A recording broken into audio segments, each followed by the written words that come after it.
नमो सद्गुरु तुकया ज्ञान दीपा, नमो सद्गुरु सच्चिदानंद रूपा, नमो सद्गुरु भक्त कल्याण मूर्ति, नमो सद्गुरु भास्करा पूर्ण कीर्ति।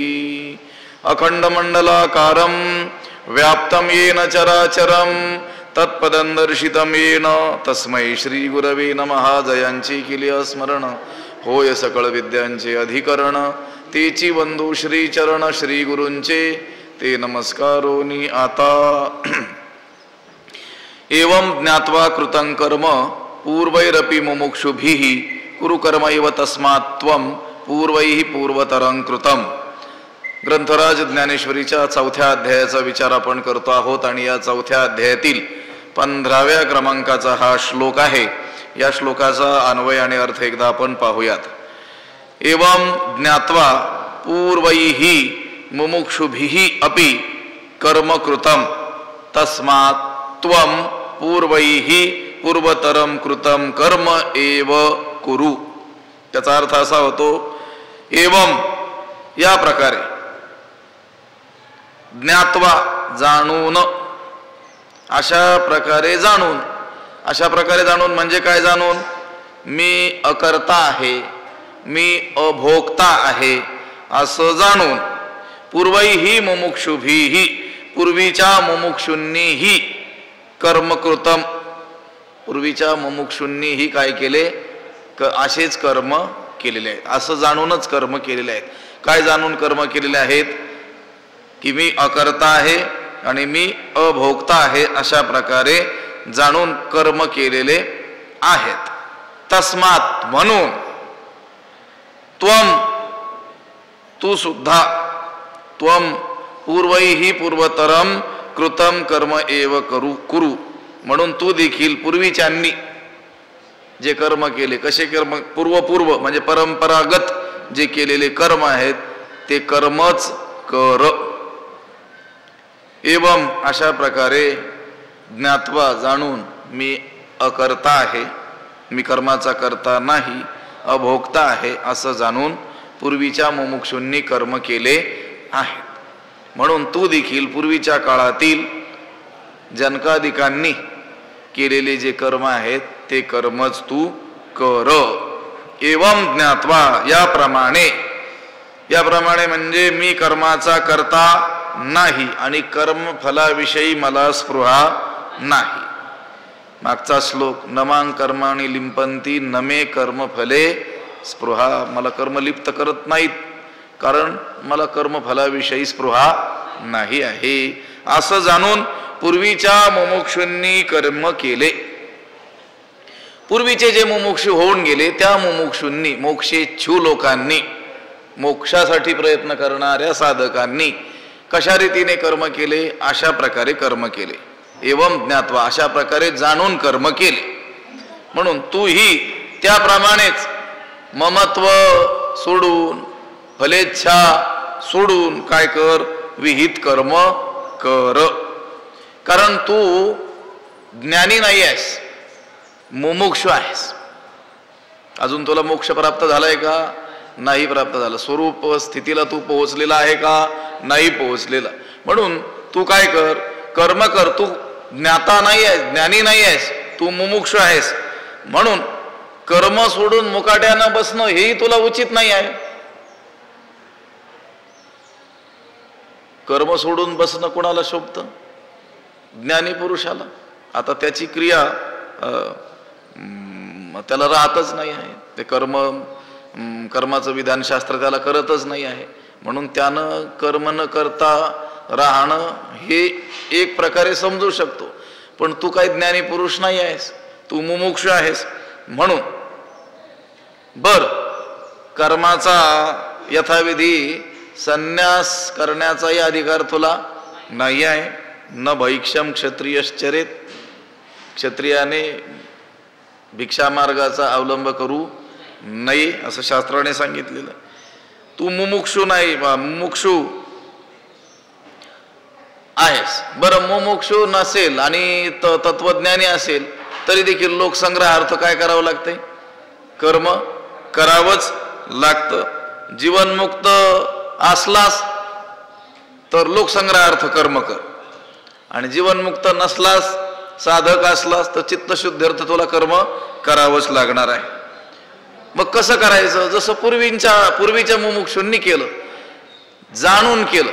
काय जाणून केलं? की मी अकर्ता आहे, मी अभोक्ता आहे, मी काही कर्माचा करता नाही, मला कर्म फलाविषयी स्पृहा नाही, असं जाणून त्यांनी काय केलं? कर्म केलं. स्ववर्णाश्रम विहित कर्म केलं. म्हणून तू देखील काय कर? तेच कर्म कर. एवं ज्ञात्वा कृतं कर्म पूर्वैरपि मुमुक्षुभिः कुरु कर्मैव तस्मात् त्वं पूर्वैः पूर्वतरं कृतं. मागील मुमुक्षु जे होते तीही ऐसिया जाणवणी माते, कर्मे केली समजते धनुर्धरा.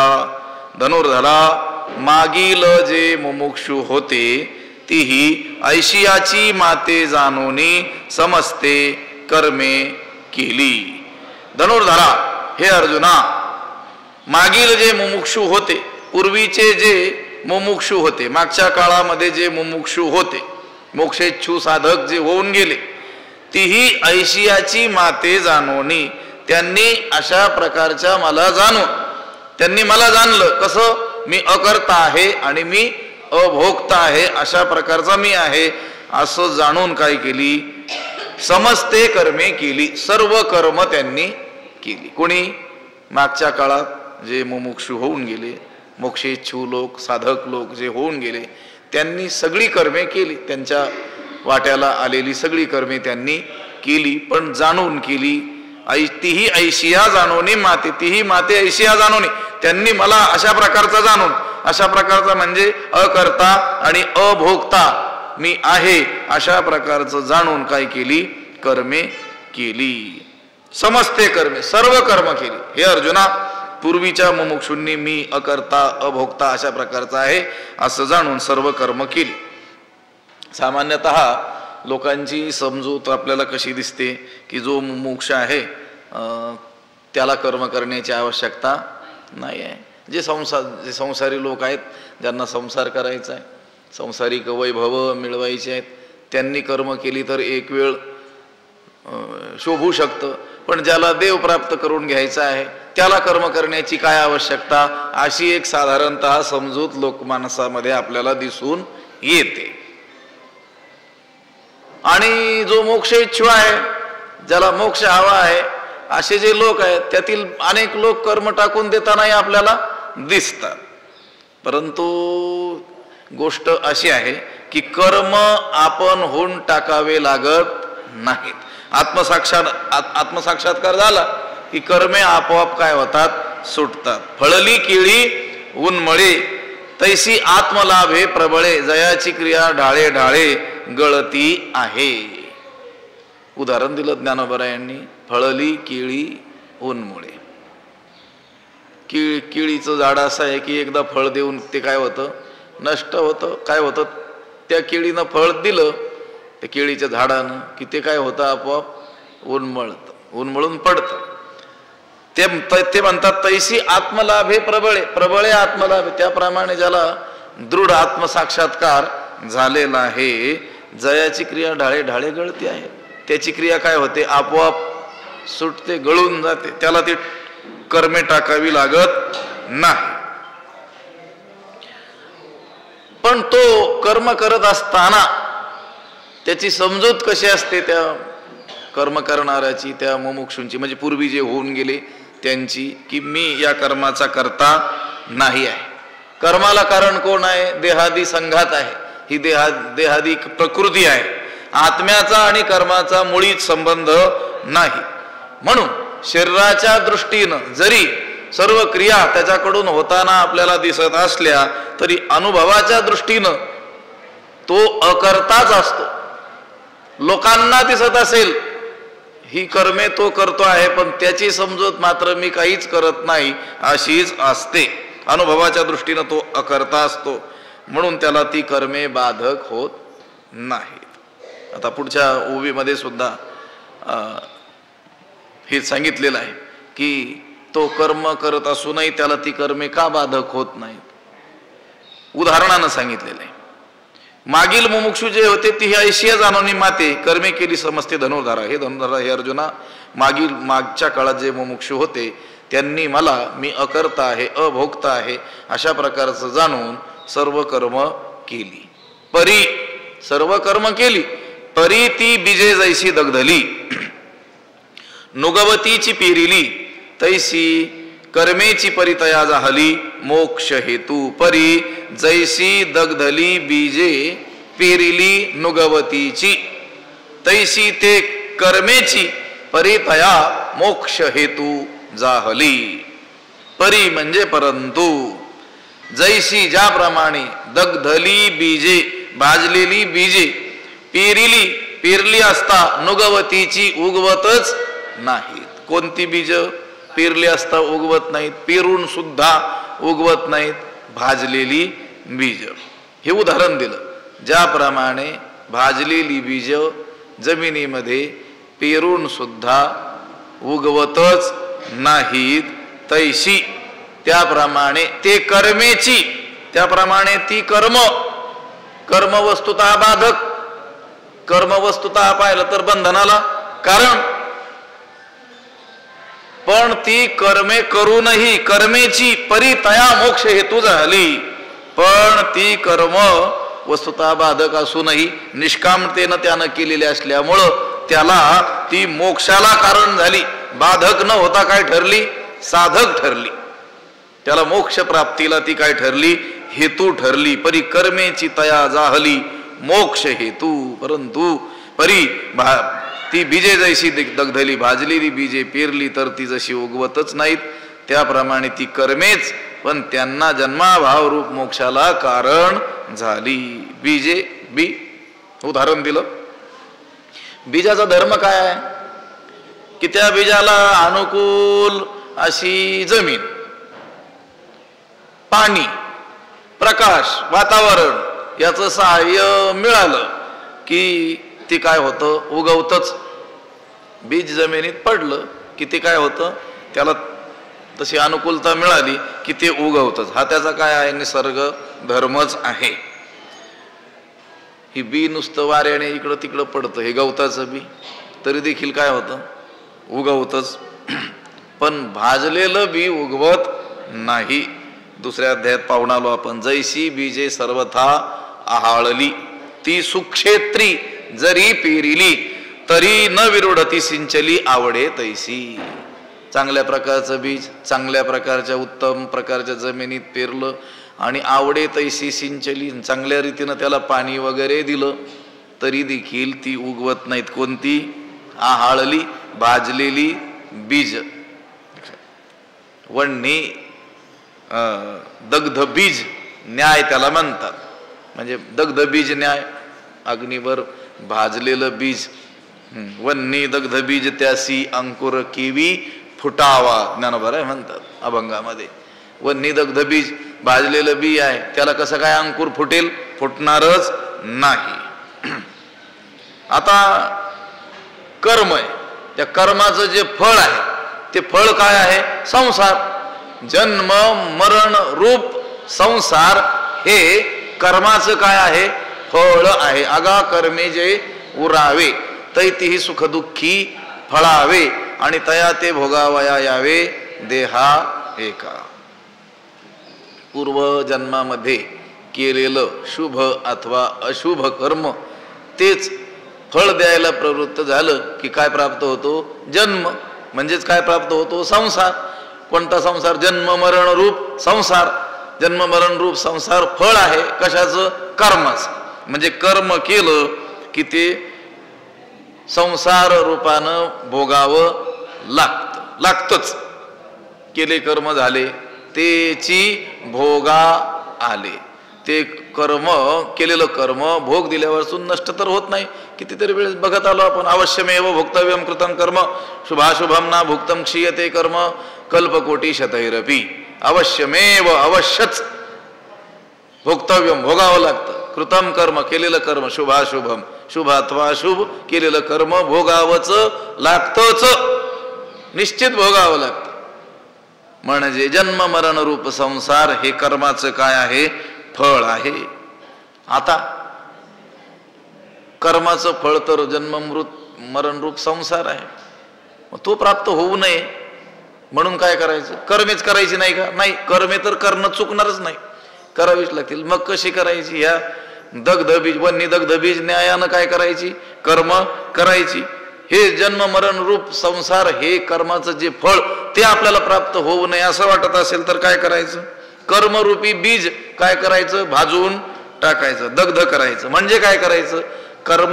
कर्म करत असताना कर्तृत्वाभिमान, म्हणजे मी हे कर्म करतो आहे असा अभिमान, आणि फलास्वाद, हे अमुक फळ मला प्राप्त व्हायला पाहिजे अशी फलासक्ती, यांना काय करायचं? टाकायचं. तैसा कर्तृत्वाचा मधु आणि कर्मफळाचा आस्वादू, या दोहीचे नाम बंधू कर्माचा की.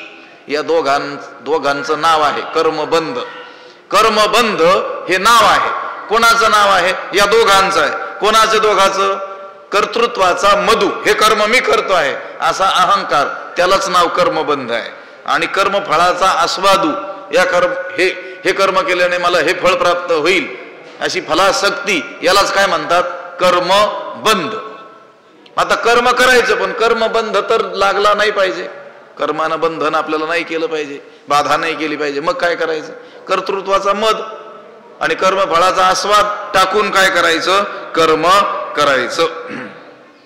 हे कर्म मी करता का आचरेन या अर्था, ऐसा अभिमानू जणे चित्ता रिघो देशी. असा अभिमान चित्तामध्ये येऊ देऊ नकोस. कोणता अभिमान? हे कर्म आहे आणि त्याचा मी कोण आहे? करता आहे, आणि या फळासाठी मी हे कर्म करेन, या दोन गोष्टीचा अभिमान येऊ देऊ नकोस. म्हणून फळी लागू सांडोनी देह संगू, कर्मे करावे हा चांगू, निरोपू माझा. भगवंत म्हणतात माझा निरोप आहे समस्त जगांसाठी.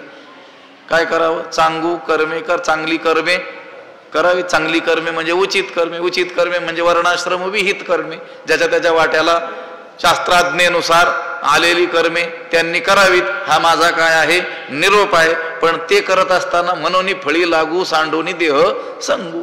फळी लागू म्हणजे फळाच्या आसक्ती सोडून, आणि देह संगू, देहाभिमान टाकून, त्या कर्तृत्वाचा अभिमान टाकून मग काय करावीत? कर्मे करावीत. आता जे पुरुष कर्माचा अहंकार घेतात आणि कर्मफळाच्या आशा काही सोडित नाहीत, त्यांना कर्माचं फळ, जो जन्म मृत्यूरूप संसार, तो प्राप्त झाल्या वाचून राहत नाही. त्यांना ते भोगावंच लागतं. पण जे मुमुक्षु आहेत, म्हणून सांगितलं मागील जे मुमुक्षु होते, मागचे जे मुमुक्षु होऊन गेले, त्यांनी कसं जाणून, मला कसं जाणून? मी अकर्ता, मी अभोक्ता आहे असं जाणून समस्ते कर्मे केली, सगळी कर्मे केली. पण सगळी कर्मे करूनही त्यांना ती कर्मे बाधक ठरली नाहीत. परी ती बीजे जैशी दग्धली, नुगवतीची पेरिली, परी कर्मेची तया जाहली, मोक्ष हेतू. त्यांना ती तर बाधक ठरली नाहीतच, उलट मोक्षाला ती साधक ठरली.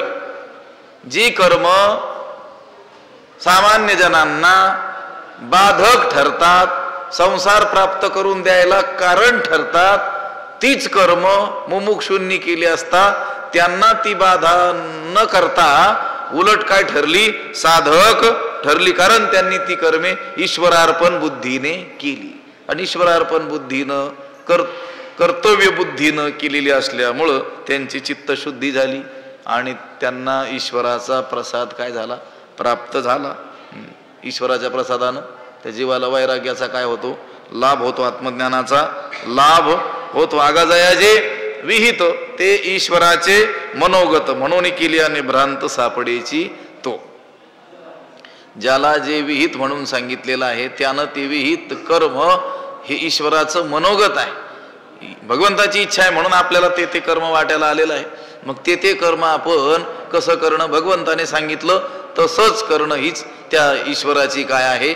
पूजा आहे. सर्वात्मका ईश्वरा पूजा केली होय अपारा, तोषा लागी तया सर्वात्मका ईश्वरा, स्वकर्म कुसुमाची अविरा, पूजा केली होय अपारा, तोषा लागी. तो सर्वात्मक असलेला जो ईश्वर आहे त्याची पूजा करण्याकरिता पुष्प फुलं कोणती आणायची आहेत? स्वकर्म कुसुम आपली आपली कर्म तेच फुलं, पण ती फुलं कशी असली पाहिजेत? शुद्ध असली पाहिजेत की नाही? फुलंच आहेत आणि त्या सर्वात्मक ईश्वराच्या पूजेकरिता त्या फुलांचा उपयोग करायचा आहे. त्या फुलांच्या कर्मरूपी फुलांच्या माध्यमातून त्या सर्वात्मक ईश्वराची काय करायची आहे? पूजा करायची आहे. मग ते फुल ते कसं असलं पाहिजे? स्वकर्म, हे कर्तृत्वाभिमान आणि फलासक्ती रहित, शुद्ध, केवळ ईश्वरार्पण ब्रह्मार्पण बुद्धीनं केलेलं असलं पाहिजे. त्याच्या मागे दुसरा कोणताच हेतू असू नये. तेव्हा त्या फुलांनी त्या ईश्वराची काय होईल? पूजा होईल. ह्या कर्म करण्याची काय आहे? हातोटी आहे. व्यवहारात सुद्धा एखादी वस्तू बाधक म्हणून सांगितलेली असते, एखादा पदार्थ बाधक म्हणून सांगितलेला असतो. पण जर त्या व्यक्तीकडे ती वस्तू हाताळण्याची हातोटी, काही विशिष्ट ज्ञान असेल तर बाधक म्हणून सांगितलेला पदार्थच साधक होऊ शकतो. तैसी कर्मे कर्मबद्धता मुमुक्षु सोडविले पांडुसुता जैसा रसरीती मरता राखिला विषे. विष विष आहे, विष हे मारक म्हणून सांगितलेलं आहे. विषानं जीविताची हानी होते असंच सांगितलेलं आहे. त्या विषाची कधी परीक्षा करू नये, त्यानं काय होईल? मरावं लागेल. पण तेच विष जर त्या आयुर्वेद शास्त्रातला ज्ञाता पुरुष असेल तर त्या विषाची मारक शक्ती कशाने तरी नष्ट करून त्याच विषाचं काय करू शकतो? तो औषध तयार करू शकतो, जे औषध जीविताला काय आहे? हेतू आहे, कारण ठरेल. तेच उदाहरण दिलेलं आहे ज्ञानोबरायण. तैसी कर्मे कर्मबद्धता मुमुक्षु सोडविले पांडुसुता. कर्मबंधनातून त्या मुमुक्षुची सुटका कोणी केली? कर्मांनीच केली. अहो म्हटले कर्मानेच बंधन त्याला झालं. जन्म का प्राप्त झाला? मागचं कर्म उरलं म्हणून ते भोगायला काय झालं? जन्म प्राप्त झाला. म्हणजे जन्म म्हणजेच काय? कर्मबंधन. हा जन्म म्हणजे काय? कर्मबंधन. आपल्या इच्छेनुरूप घडतंय का? इच्छेनुरूप घडतंय. ज्याचं जसं कर्म असेल तसे तसे भोग त्याला काय होतात? प्राप्त होतात. दुःख व्हावं असं वाटतं काय कोणाला? हागा रोगू काय रोगिया, आवडे दरिद्र दरिद्रिया, परी भोग विजे बळिया, अदृष्टे जेणे. रोग्याला रोग आवडतो काय? मला रोग व्हावा असं वाटतंय का कोणाला? किंवा झाला असेल तो रोग तर तसाच चिरस्थायी राहावा असं वाटतंय का कोणाला? नाही.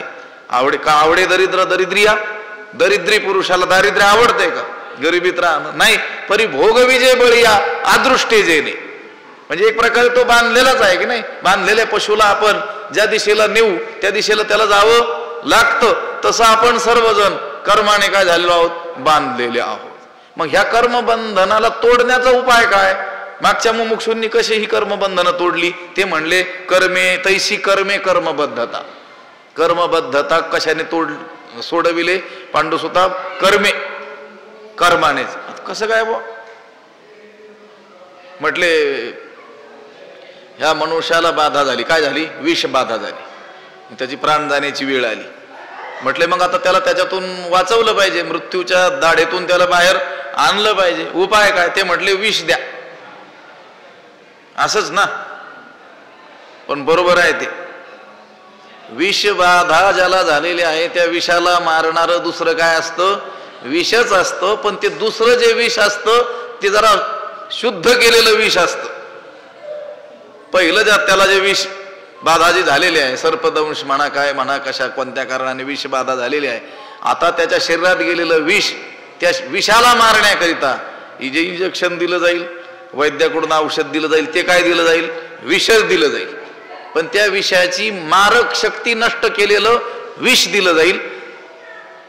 मग ते दुसऱ्यांदा दिलेलं विष त्या मनुष्याला न मारता पहिल्या विषाला काय करील? मारेल. तैसी कर्मे कर्मबद्धता मुमुक्षु सोडविले पांडुसुता जैसा रसरीती मरता राखिला विषे. विषानं त्याला काय केलं? वाचवलं. म्हणून तैसी कर्मेची परितया झाली मोक्ष हेतू. ती कर्मच की जी कर्म अहंकार आणि फलासक्ती धरून केली तर जन्म द्यायला कारण ठरतात, कर्मबंधनाला कारण ठरतात, तीच कर्म त्याच्या कर्मबंधन सोडवण्याला आणि त्याला मोक्ष प्राप्त करून घ्यायला काय ठरली? कारण ठरली. गणित सोपं आहे. त्याच कर्माने कर्मबद्धता प्राप्त होते आणि तीच कर्म मोक्षाला हेतू होतात. फक्त करायची कशी त्याच्या हातवटीवर अवलंबून आहे. ती कर्म करत असताना मी कर्म करतो आहे आणि अमुक फळाच्या इच्छेनं करतो आहे असं म्हटलं की कर्मबंधन प्राप्त होईल. आणि तेच कर्म करत असताना ईश्वरार्पण बुद्धीनं जर केली तर तीच मोक्षाला काय होतील? हेतू होतील. चित्तशुद्धी होईल आणि त्यानंतर ज्ञान प्राप्त होईल आणि तो काय होईल? मुक्त होईल. म्हणून मागचे जे मुमुक्षू होऊन गेले त्यांनी कशी कर्मे केली? मागील मुमुक्षू जी होते ती ऐशिया जाणवणी माते, कर्मे केली समजते धनुर्धरा, परी ती बीजे जैसी दगधली, नुगवतीची पेरिली तैसी कर्मेची परितया झाली, मोक्ष हेतू. एथ आणि कही एक अर्जुना, हे कर्मा कर्म विवंचना, आपुले चाडे सज्ञाना योग्य नोहे. अर्जुना, एथ आणि कही एक, हे कर्मा कर्म विवंचना सज्ञाना आपुले चाडे योग्य नोहे. अर्जुना, हे अर्जुना, एथ, एथ म्हणजे याविषयी, या संबंधात, आणि काही एक, आणखी एक गोष्ट काय आहे महत्वाची आहे ती तू लक्षात ठेवावी. याविषयी आणखी एक गोष्ट लक्षात ठेवावी. ती अशी आहे की हे कर्मा कर्म विवंचना, ती ही की कर्मा कर्माची निवड सज्ञाना ज्ञानी पुरुषालाही आपुले चाडे आपल्या इच्छेप्रमाणे योग्य नो, हे जमण्याजोगी नाही. अर्जुना, याविषयी आणखी एक गोष्ट लक्षात ठेवावी. ती अशी आहे की हे कर्मा कर्म विवंचना म्हणजे कर्मा कर्माची निवड, कर्मा कर्माचा विचार, सज्ञाना म्हणजे विद्वान माणसाला देखील आपल्या इच्छेप्रमाणे करणं योग्य होत नाही. कर्मा कर्माचा विचार, कर्मा कर्म विवंचना हा जो विचार आहे अत्यंत काय आहे? सूक्ष्म असा आहे कर्माचा. कोणतं कर्म कोणी करणं योग्य आहे, कोणी करणं अयोग्य आहे, कधी करणं, किती करणं योग्य आहे किंवा करणं कसं अयोग्य आहे, ही जी गोष्ट आहे ही अत्यंत कशी आहे? सूक्ष्म आहे. कारण एकाला जे कर्म विहित म्हणून सांगितलं तेच कर्म दुसऱ्याला निषिद्ध म्हणून सांगितलेलं असतं. शास्त्र एखाद्या माणसाला तू हे कर्म केलंच पाहिजे तरच तुझं कल्याण आहे असं सांगतं, तेच कर्म दुसऱ्याला सांगत असताना सांगतंय की हे कर्म केलं तर तुझा काय होईल? नाश होईल. ही कर्माची काय आहे? सूक्ष्मता आहे. बर, एखाद्या विशिष्ट वेळेला विशिष्ट कर्म करणं जे उचित म्हणून सांगितलेलं आहे तेच कर्म अन्य वेळी त्याच माणसाकडून जर घडत असेल तर ते अयोग्य म्हणून सांगितलेलं आहे. या कर्माची फार काय आहे? सूक्ष्मता आहे. कर्माचं यथोचित विधी विधान जाणूनच ती कर्मे करावी लागत असतात. ते जाणणं आवश्यक असतं, नाहीतर ते दोषास्पद ठरतं. लक्षात आलं का? ते दोष निर्माण करण्याला कारण ठरत असतं. कर्मा कर्म विवंचना हा कर्मा कर्माचा विचार. ही जी उभी आहे ना ही पुढच्या श्लोकाचं अवतरण म्हणून सांगितलेली आहे. आत्ताचा श्लोक त्याचं भाष्य संपलं, पण पुढचा जो श्लोक येणार आहे 16वा, किं कर्म किम कर्मेति कवयोप्यत्र मोहिताः तत्ते कर्म प्रवक्ष्यामि यज्ञात्वा मोक्षसे शुभात, त्याचं अवतरण म्हणून ज्ञानोबारायांनी अगोदर ही उभी लिहिलेली आहे की त्या श्लोकाचा भाव अगोदरच काय व्हावा? लक्षात यावा.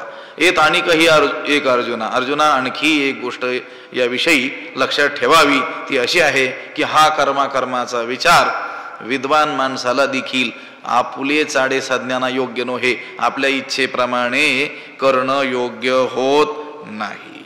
मग जर कर्मा कर्माचा विचार जाणत्या सज्ञानी विद्वान अशा व्यक्तीला सुद्धा आपल्या बुद्धीने करता येईल असं नाही, तर मग सामान्य लोकांची गोष्ट तर सोडूनच द्या. जे ज्ञानी आहेत पुढे येईल. कवयोप्यत्र मोहिता, हा विद्वान लोक देखील काय झाले आहेत? मोहित झाले, भ्रमात पडलेले आहेत की काय करणं योग्य आणि काय करणं अयोग्य. मग एवढ्याकरिता कोणते कर्मे करावीत, कशी करावीत, केव्हा करावीत या संबंधीचा निर्णय स्वबुद्धीनं न करता शास्त्राच्या आधारानंच करून घ्यावा. म्हणून शास्त्र सांगेल त्याप्रमाणे करावं. आपलं स्वमत चालवू नाही, आपली बुद्धी चालवू नाही. तस्मात् शास्त्रम प्रमाणन्ते कार्याकार्य व्यवस्थितौ ज्ञात्वा शास्त्रविधानोक्तम कर्म कर्तुमिहार्हसि. या कारणे पै बापा जया थी आपुली कृपा तेणे वेदाची निरोपा आन न कीजे. खूप सुंदर श्लोक आणि त्याच्यावरचं भाष्य आहे. हा श्लोक संपूर्ण पाहायला पाहिजे. कोणता? तस्मात् शास्त्रम प्रमाणन्ते. आणि त्याच्या अगोदरही श्लोक आहे की यश शास्त्र विधिमुत्सृज्य वर्तते कामकारतः न स सिद्धिम वापनोती न सुखम न परांगतिम. यहा म्हणजे जो शास्त्रविधीम उत्सृज्य शास्त्रविधीचं उल्लंघन करून कामकारतः वर्तते जशी इच्छा होईल तसं वागतो, त्याला सिद्धी प्राप्त नाही, त्याला परलोकही प्राप्त नाही आणि त्याला सुखही प्राप्त होत नाही. त्याच्या खाली मोठा विस्तार केलेला आहे. जो जगी समान सकृपू हिता हित दाविता दीपू तो अमान्य केला बापू वेदुजेने. अहो जो वेद किंवा जे शास्त्र जगावर जगातील समस्त प्राण्यांवर सारखी कृपा करतंय, कृपा करण्याच्या बाबतीत जो समान आहे, हित कशात आहे अहित कशात आहे हे दाखवणारा जो दीप आहे, असा बाप असलेला वेदच ज्यांनी काय केला? अमान्य केला. मग त्यांना काय लाभ प्राप्त होईल? एवं परत्रणा स्वर्गू ना ही काही विषय भोगू ते केवता प्रसंगू मोक्षाचा तो. म्हणून त्यांना परलोकही प्राप्त होणार नाही, ना स्वर्गू स्वर्गालाही ते जाणार नाहीत, ना ऐहिकही विषय भोगू पारलौकिक कल्याणाचं सोडून द्या, लोकांतराचं ऐहिक विषय भोग सुद्धा त्यांना नीटसे उपभोगता येणार नाहीत. जर वेदाला काय केलं? अमान्य आपण केलं तर तेथ केवता प्रसंगू मोक्षाचा तो. मग ज्याच्या ऐहिक धड नाही त्याचे परत्र पुस्सी काही या न्यायानं जर त्यांना परलोक स्वर्ग इहलौकिक विषय सुख सुद्धा नीट प्राप्त होणार जर नसतील वेदाचा अभेर केल्यामुळं, तेथ केवता प्रसंग मोक्षाचा तो. मग मोक्षाचा प्रसंग कसा? त्यांच्या काय नानाने मोक्ष ठेवला का बघ. म्हणून काय करावं? पुढचा श्लोक तस्मात् शास्त्रम प्रमाणन्ते कार्याकार्य व्यवस्थितो. म्हणून काय करावं काय करू नये? कृत्याकृत्य विवेकी, शास्त्रेची करावी पारखी, अकृत्य ते कुडे लोकी वाळावे का. काय करावं आणि काय करू नये याची पारख कोणाकडून करून घ्यावी? शास्त्राकडून. शास्त्र म्हणेल जे सांडावे. मोठा विस्तार आहे तिथं. ते राज्य तृण मानावे जे घेववी ते न म्हणावे विषयी विरू. शास्त्र म्हणेल तर काय करावं? तत्क्षणीच त्या राज्याचा त्याग करावा. शास्त्र म्हणेल तर तत्क्षणीच त्या विषयाचं काय करावं? प्राशन करावं. ऐसिया वेदायिक निष्ठा झाली जरी सुबट तरी की आहे निष्ठा भेटणे का. अशा प्रकारची वेदनिष्ठा ज्याच्या जीवनात आलेल्या आहे त्याचं अनिष्ट कोण करू शकेल? त्याचं अकल्याण त्याचं वाटोळ कोण करेल? त्याचं वाटोळ होणारच नाही. ही कर्म विवंचना आपुले चाडे साधण्याना योग्य नव्हे. विद्वान माणसाने देखील आपल्या इच्छेप्रमाणे वर्तन करायचं नाही. कशा संबंधी? या कर्मासंबंधी. काय करावं काय करू नये त्यांना असं म्हणायचं नाही आता मी विद्वान आहे मला खूप कळतं मला जसं वाटेल तसं मी करील. नाही, त्याने सुद्धा शास्त्राज्ञेनुसारच काय करायचं? वागायचं. न्याय्य कर्म कोणतं अन्याय्य कर्म कोणतं हे शास्त्राद्वारेच पारखून घेतलं पाहिजे. म्हणून भगवंतानं अर्जुनाला सांगताना काय सांगितलं? मागील मुमुक्षू जे होते, मागचे जे मुमुक्षू होऊन गेले ना, त्यांनी जशी कर्मे केली तशी तू केली पाहिजेस. आदर्श कोणाला मानायचं? मागच्या काळात जे मुमुक्षू होऊन गेले, जे साधक होऊन गेले, त्यांनी जशी साधना केली तशा रीतीची साधना जर करू, तशा रीतीची कर्मे जर आपण करू तर ती कर्मे आपल्याला कर्मबद्धता निर्माण करणार नाहीत, उलट मोक्षाला काय होतील? ते हेतू होतील. येत आणि काही एक अर्जुना हे कर्म विवंचना आपुले चाडे साधण्याना योग्य नोहे. पुंडलिक वरदा हरिविठ्ठल. श्री ज्ञानदेव तुकाराम पंढरीनाथ भगवान की जय. माऊली ज्ञानेश्वर महाराज. विठ्ठल विठ्ठल विठ्ठल विठ्ठल. पुंडलिक वरदा हरिविठ्ठल. श्री ज्ञानदेव पंढरीनाथ भगवान की जय. माऊली ज्ञानेश्वर जगद्गुरु तुकाराम महाराज. आता विश्वात्मके देवी येणे वाग्यज्ञे तोषावे तोषोनी मज द्यावे पसायदान हे जे खळांची व्यंकटी सांडो तया सत्कर्मी रती वाढो भूता परस्परे पडो मैत्र जीवांचे दुरितांचे विश्व स्वधर्म सूर्ये पाहो जो जेवांचील तो तेला हो प्राणी जात वर्षत सकळ मंगळी ईश्वर निष्ठांची मांदियाळी अनवरत भूमंडळी भेटो तया भूता चला कल्पतरूंचे आरव चेतना चिंतामणीचे गाव बोलते जे अर्णव पियुषांचे चंद्रमे जे यलांछन मार्तंड जे तापहीन ते सर्वाही सदा सज्जन किंबहुना सर्व सुखी पूर्ण होणी तिही लोकी भजिजो आदि पुरुखी अखंडित आणि ग्रंथोपजीविये विशेषी लोकी इये दृष्टादृष्ट विजये हो आवेजी एथ म्हणे श्री विश्वेश्वरावो हा होईल दान पसावो येणे वरे ज्ञान देवो सुखिया झाला येणे वरे ज्ञान देवो सुखिया झाला येणे वरे ज्ञान देवो सुखिया झाला पुंडलिक वरदा हरी विठ्ठल श्री ज्ञानदेव तुकाराम पंढरीनाथ भगवान की जय माऊली ज्ञानेश्वर महाराज की जय जगद्गुरु तुकाराम महाराज शांती ब्रह्म एकनाथ महाराज की जय सद्गुरु बंशी महाराज सद्गुरु जोग महाराज की जय. उद्या होईल कपाळ.